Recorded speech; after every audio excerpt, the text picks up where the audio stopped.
بسم اللہ الرحمن الرحیم كلا لينبذن في الحطمة وما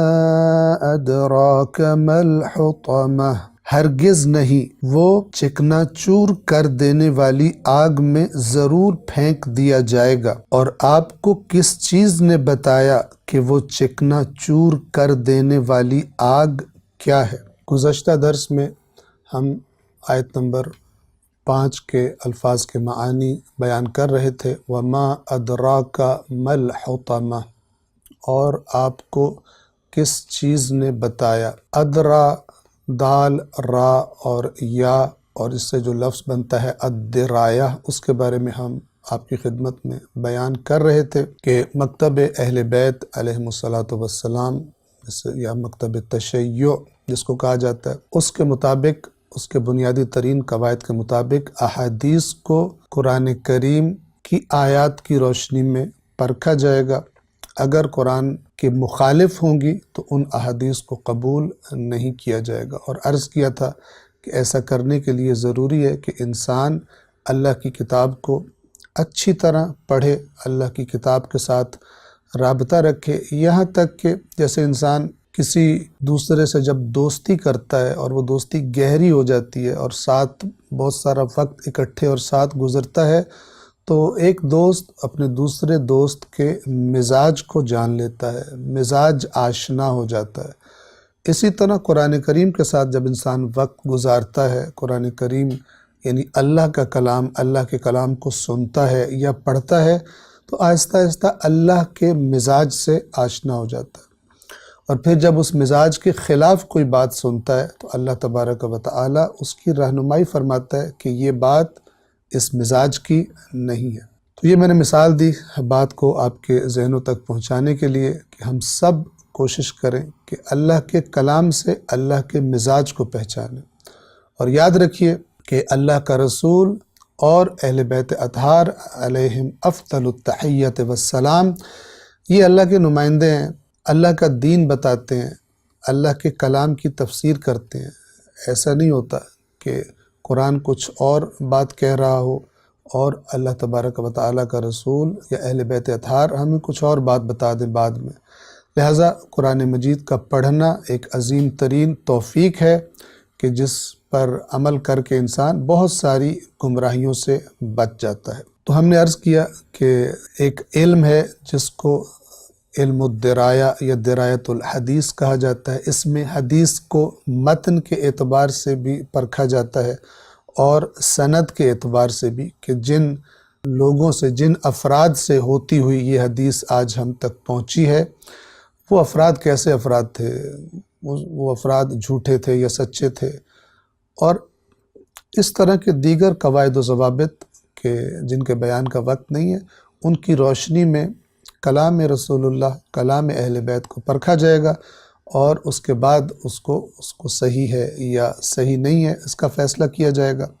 اور یہ آپ کی خدمت میں عرض کر دیں کہ چاہے رسول اللہ کا زمانہ ہو اور چاہے اہل بیت اطہار، ائمہ اہل بیت علیہم السلام کا زمانہ ہو، ان کے اپنے زمانے میں بھی تھوڑا بہت نہیں، کثرت کے ساتھ ان کے نام سے منسوب کر کے جھوٹ بولا جاتا تھا۔ رسول اللہ صلی اللہ علیہ وآلہ وسلم کا اپنا فرمان ہے، اس قدر جھوٹ بولا گیا ان کے زمانے میں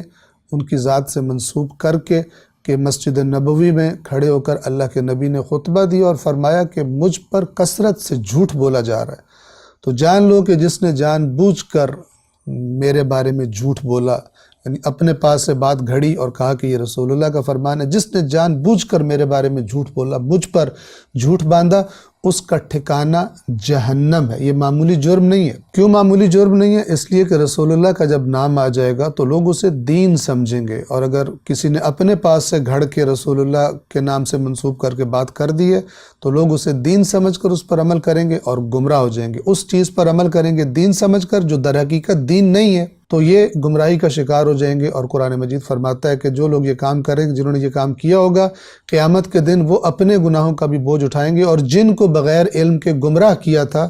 ان کے گناہوں کا بوجھ بھی یہ لوگ اٹھائیں گے۔ تو یہ بڑی ایک شدید منزل ہوگی کہ قیامت کے دن انسان اپنے گناہوں سے اپنے گناہ اگر ہوں تو ان کا حساب کتاب دینا مشکل ہوگا،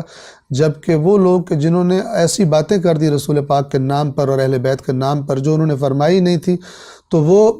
ان گمراہ جن کو انہوں نے گمراہ کیا تھا ان کا بوجھ بھی اٹھائیں گے۔ البتہ جو گمراہ ہوئے اور ان کے پاس تعلیمات اہل بیت پہنچی تھی اور انہوں نے سنجیدہ نہیں لیا، صرف سنی سنائی پر چلتے رہے، تو وہ بھی ایسا نہیں ہے کہ بالکل چھوڑ دیے جائیں گے، بلکہ جتنی سستی انہوں نے کی تھی، اپنی سستی اور غیر سنجیدگی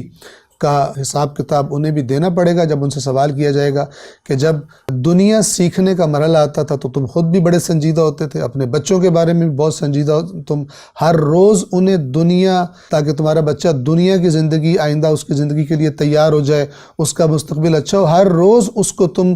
سیکھنے کے لیے بھیجا کرتے تھے اسکول میں، اور اس کا بڑا اہتمام کیا کرتے تھے اور بڑی سرمایہ گزاری کیا کرتے تھے۔ لیکن دین سیکھنے کے معاملے میں تم لوگوں نے بالکل غیر سنجیدگی کا مظاہرہ کیا، لہذا وہ لوگ بھی جو دین کے بارے میں غیر سنجیدہ ہیں اور اس کو سیکھنے کے لیے اہتمام نہیں کرتے، اور ہم کہیں گے بالخصوص پہلے سٹیپ کے طور پر اللہ کی کتاب کو سیکھنے اور سمجھنے کا اہتمام نہیں کرتے، اور اپنی اولادوں کو بھی نہیں سکھانے اور سمجھانے کا اہتمام کرتے، اور مراد میری قرآن کو سمجھنا ہے، وہ نہیں کرتے، تو وہ بھی قیامت کے دن ان سے بھی سوال و جواب کیا جائے گا، اور وہ اس سوال کا جواب نہیں دے پائیں گے۔ اور رسول پاک ہم بار بار عرض کرتے ہیں قیامت کے دن قرآن فرماتا ہے سورۃ الفرقان کی آیت نمبر 30 میں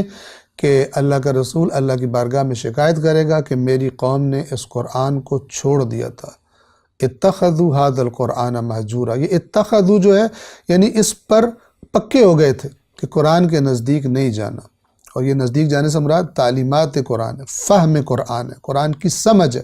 ورنہ تو ہر گھر میں قرآن ہے اور ہر مسجد میں قرآن ہے اور ہر رسم میں قرآن ہے، لیکن جس کام کے لیے قرآن نازل ہوا وہ کام چراغ لے کے ڈھونڈنے سے بھی بہت کم ملتا ہے۔ وما ادراکا، اور آپ کو کس چیز نے بتایا۔ تو یہ جو وما ادراکا ہے، ہم نے دال را اور یا اس کے ہم نے عرض کیا بنیادی حروف ہیں، اور اس کا اصل معنی ہے کسی چیز کو زحمت سے کر کے سمجھنا، تدبیر کر کے سمجھنا، کوشش کر کے سمجھنا، ایسی چیز کو معلوم کرنا جس میں پہلے شک تھا، اس کو یہ معنی ہے دال را اور یا کا۔ اور یہاں پر ہم نے اس کا سادہ ترجمہ یہ کیا آپ کو کس نے بتایا، اور اگر ہم اس کو ترجمے کو کھولنا چاہیں تو ترجمہ یہ ہوگا کہ آپ کو کس نے حقیقت گہرائی میں اتر کر بتایا ہے کہ وہ حطمہ کیا چیز ہے۔ وہ تو وہی بتا سکتا ہے جو اس حطمہ کا خالق ہے اور جس کے علم سے کوئی چیز پوشیدہ نہیں ہے۔ وما ادراک، اور آپ کو کس چیز نے بتایا۔ ما کا معنی پھر وہی ہے، یہاں پر ما کا معنی کیا کا ہے۔ پہلے جو ما تھی وما ادراک میں وہ تھا کہ کس چیز نے ادراک آپ کو بتایا، آپ کو خبر دی، اور جو دوسرا ما ہے مل حطمہ کیا ہے۔ الحطمہ کا معنی ہم پہلے بیان کر چکے ہیں، کلا لیمبذن فی الحطمہ میں، اس کی تکرار ہم نہیں کرتے۔ آئندہ درس میں انشاءاللہ آئندہ جو اگلی آیات ہیں ان کو بیان کریں گے۔ والسلام علیکم ورحمۃ اللہ وبرکاتہ۔